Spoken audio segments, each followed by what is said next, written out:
पहा नवीन एपिसोड्स एकदम add free. आई तुला रुपालीने कळवलं नाही का? हो, मला खात्री आहे आपले बाबा लवकरच ठणठणीत बरे होतील। अगं डॉक्टरांशी बोलणं झालंय माझं। काय? नाही नाही नाही, नेत्रा कुठेही गेली नाही आणि कुठेही जाणार नाही। अगं ती या घरामध्ये आहे म्हणून या घरात चांगलं घडतंय। बाबा आजीला सांगा ना प्लीज लवकर यायला। बरं आई, अद्वैत तुला लवकर यायला सांगतोय। हो येते। बरं बरं, ठेवतो फोन, बाय।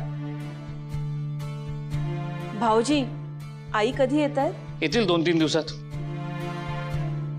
नेत्रा तूही बस ब्रेकफास्टला।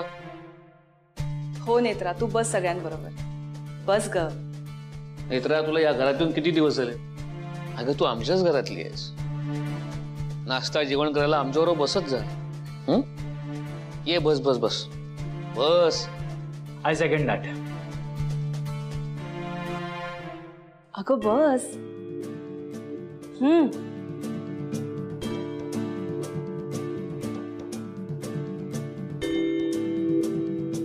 नेत्रा, चहा नाही दिलास ग मला, विसरलीस वाटतं। मी लगेच बनवते। आधी तिला खाऊन घेऊ दे, मग देईल ती। नाही ठीक आहे, मी आधी चहा बनवते। बरं झालं, सगळे इथेच आहेत। फाल्गुनी तू हे पुस्तक घेऊन इकडे का आलीस? तू जा आणि ते बेडरूम मध्ये ठेवून जा। काय काय कसलं पुस्तक? आय आय आय आय, मी सांगते ना। हे बघ, या बुक मध्ये हातावरून तो माणूस कसा असतो हे लक्षच बोलो। किती मस्त मूर्खपणा आहे हा। जा जाऊन ठेवून ते पुस्तक आधी। आय आय आय, तेजस बद्दल एम लख्यू छे की असा हात असलेली व्यक्ती खूप रागीत असतो। काही बडबडते अद्वैत भाईजी, तुमचा हात दाखवा। माझा या सगळ्यावर अजिबात विश्वास नाहीये। असं हात दाखवून कोण कसं सांगू शकतं माणूस कसा आहे ते? दाखवा ना प्लीज। बरं ठीक आहे, बघ।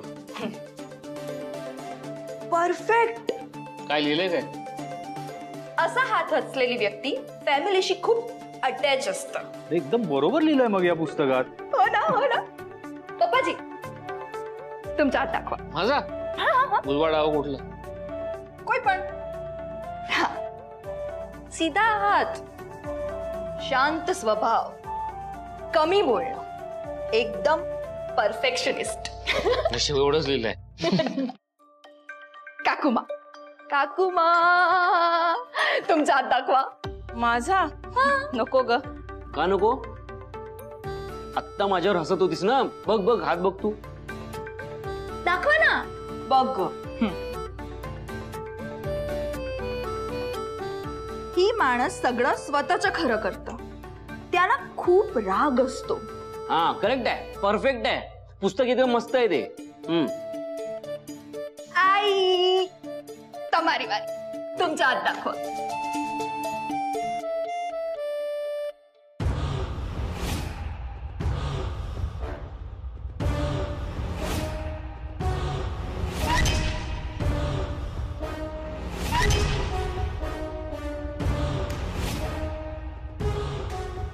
वयाप्रमाणे हातात थोडे बदल होतील, पण हातांची ठेवण नाही बदलणार। हे तेच हात आहेत का जे मला संकेतात दिसले होते? सगळ्यांना ऐका हा। असा हात असलेली व्यक्ती खूप डेंजर आहे।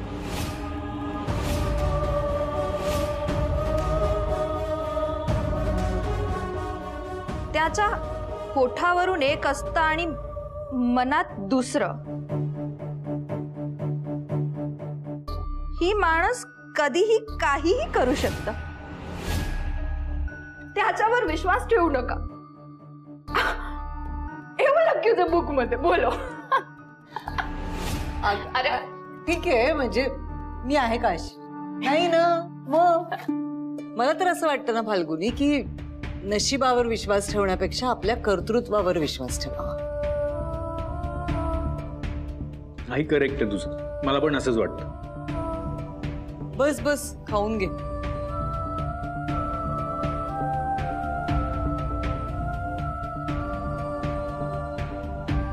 झाला ना चहा देऊन? बस। बस ब्रेकफास्ट करायला बस.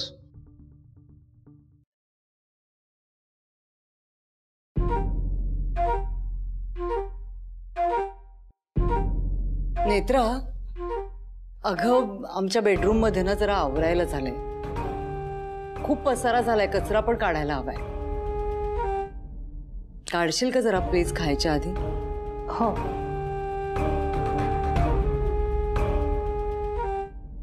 रुपाली, ही कामं तिला का सांगतेस? तुम्हीच म्हणाला होतात ना की तिला कामं सांगितली तरी चालतील म्हणून. अरे हो, पण मला ती आपल्या घरातलीच वाटते आणि घरातल्या माणसानं कामं सांगायला काय हरकत आहे, म्हणजे असं मला तरी वाटतं. चुकतंय का माझं? म्हणजे चुकत असेल तर सांगा तसं स्पष्टपणे. आई रिलॅक्स. नाही नाही, पण अरे इट्स ओके. रुपाली, पुरे हा विषय खायला लाग. चला तुम्ही पण.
अगं हो मीना, माहितीये मला. अगं तसं काहीच नाहीये खरं तर. तुझ्या लेकाच्या लग्नाला यायला अगदीच आवडलं असतं मला, पण अगं हो नाही, पण गोंधळ असा झाला की आधी पण आलाय ना आता.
नेत्रा थांब.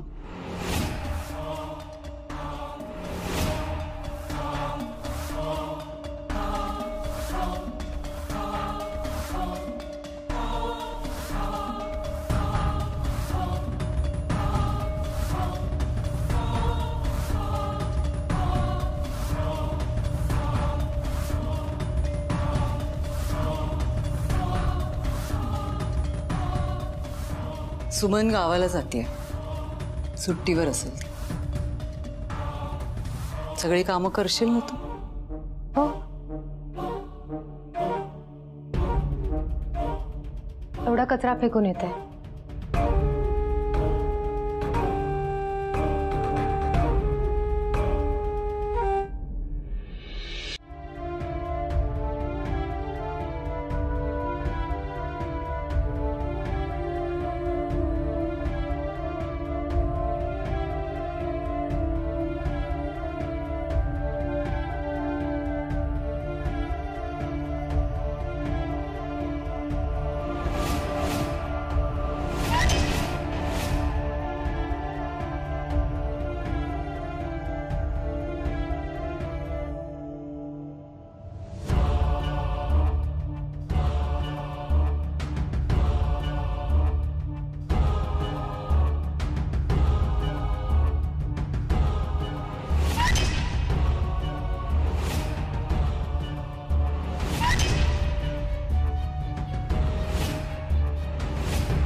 म्हणजे त्या रुपालीबाई साहेबच आहेत.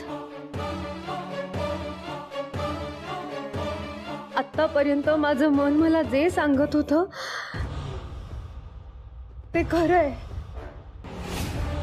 ते हात रुपालीबाई साहेबांचेच आहेत. अद्वैत साहेब लहान असताना रुपालीबाई साहेबांनीच त्यांना गळा दाबून मारण्याचा प्रयत्न केला होता. आणि आत्ताही अद्वैत साहेबांच्या जीवावर रुपालीबाई साहेबच उठले आहेत. त्यांना इंजेक्शन देऊन मारण्याचा प्रयत्न तो सुद्धा त्यांनीच केला होता.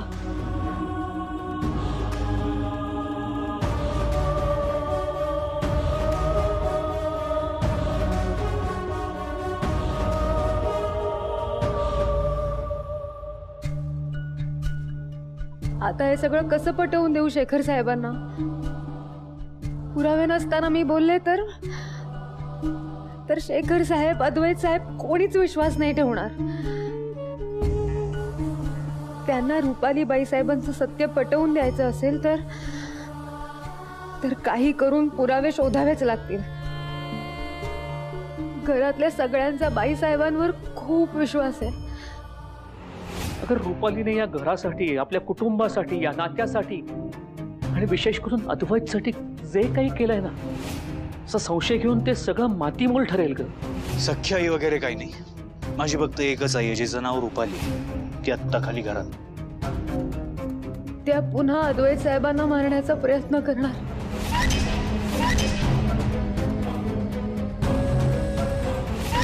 देवी आईच्या प्रत्येक कृतीमागे काहीतरी प्रयोजन असतंच. आता प्रश्न आहे तो उत्तर असणारच. विचलित न होता तू त्या प्रश्नांची उत्तरं शोध बाळा. तुला तुझ्या सगळ्या प्रश्नांची उत्तरं मिळतील ना.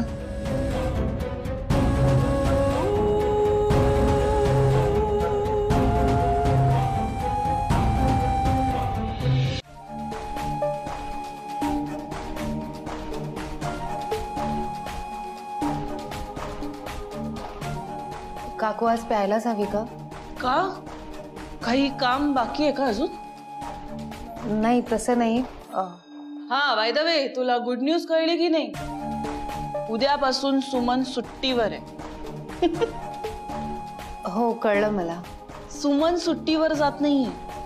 सुमनला सुट्टीवर घालवलंय. आणि हे सगळं का चाललंय हे न कळण्या इतपत मी मूर्ख नाहीये. म्हणजे? काही गोष्टी बोलायच्या नसतात, फक्त समजून घ्यायच्या असतात. या घरात माझ्याशिवाय जास्त चांगलं त्या रुपालीला अजून कोण ओळखणार? ती या घरात जेव्हा नर्स बनून आली ना, त्याच वेळी तेव्हाच तिला ओळखलं होतं मी. काकू, रुपाली बाईसाहेब आधी कुठे काम करायच्या? माहित नाही. नाही म्हणजे त्या नर्स होत्या ना, म्हणजे आधी कुठल्या तरी हॉस्पिटलमध्ये नक्कीच काम करत असतील. असेल ग, पण आपण तिच्याविषयी का बोलतोय? आणि इथे त्या कोणाच्या ओळखीने आल्या होत्या? परत तेच, मी आताच सांगितलंय ना की तिचा विषय नकोय म्हणून. अगं मला रिलॅक्स वाटावं म्हणून मी हे करते आणि तू परत तिचा विषय काढून माझा मूड स्पॉइल करतेस.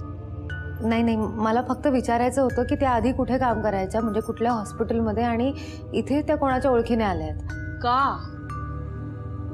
आज अचानक तिच्याविषयी इतके प्रश्न का पडतायत तुला? मला खरंच काही माहित नाही, पण एक गोष्ट नीट लक्षात ठेव. त्या रुपालीच्या भूतकाळात जास्त शिरू नकोस. तिचा भूतकाळ म्हणजे एक काळोखी गुहा आहे. त्यात जो शिरतो तो कधीच परत येत नाही.